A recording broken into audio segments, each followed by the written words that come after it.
Vous croyez que vous allez faire du mal à votre femme parce que votre femme vous a quitté. En fait, vous êtes en train de mal éduquer vos enfants. Vous êtes en train de gaspiller vos enfants. Ne vous dites pas que parce que vous avez raté votre vie, ou vous avez l'impression de rater votre vie maritale, que vous allez rater la vie de vos enfants.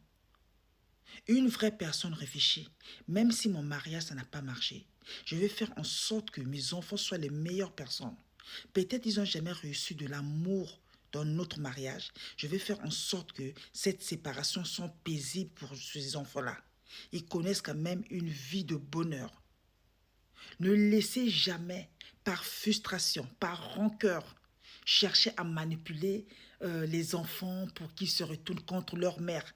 Ça ne sert à rien. Même par des commentaires négatifs ou des actions qui dévalorisent l'autre. Vous ne rendez pas service à vos enfants. Même si vous ressentez de la colère ou de rancœur qui peut conduire à des comportements qui nuisent à l'image de l'autre, il faut faire très attention. Déjà, ces enfants-là, ils ont vécu dans le foyer, là où les parents, ça ne marchait pas. Là où il n'y avait pas de l'amour, des cris. Ils n'ont jamais vu leurs parents s'aimer. Mais lorsqu'on met des choses dans la tête des enfants là, parce qu'on veut faire du mal à sa femme, vous ne faites pas du mal à votre femme. Oui, c'est l'impression qu'on vous donne. Vous faites du mal à vos enfants.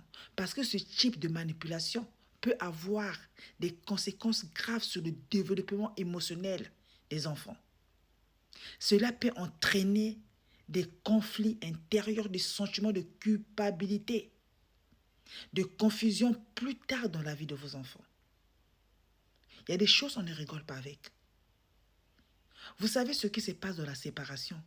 Toute personne qui n'a jamais aimé la mère de vos enfants va se rapprocher de vos enfants, soit spirituellement, soit physiquement, pour faire du mal à ces enfants-là. Donc, quand vous savez que quand vous étiez en couple avec votre femme, telle personne de votre famille n'a jamais aimé votre femme, dites-vous que cette personne n'aimera jamais vos enfants. Parce qu'en regardant ces enfants-là, ils revoient l'image de leur maman. Lorsqu'on aime ses enfants, on protège, on réfléchit.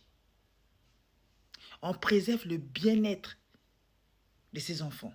Et il est important de veiller à ce qu'ils ne soient pas utilisés comme instrument de vengeance. Même si vous avez l'impression que vous avez raté votre vie, faites en sorte que la vie de vos enfants soit meilleure. Protégeons vos enfants.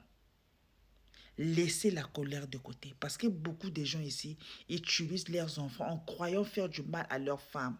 Non. Vous faites du mal à vos enfants. Ils n'ont jamais vécu dans le foyer heureux. Faites en sorte, après la séparation, ces enfants-là vivent heureux. C'est ça le but de la vie. C'est ça la vision de quelqu'un qui aime ses enfants. Peut-être que je n'étais pas un bon père dans le mariage, mais il faut que je sois un bon père dans la séparation. C'est comme ça on réfléchit. Peut-être que j'ai raté des choses dans ma vie, mais il faut que je sois là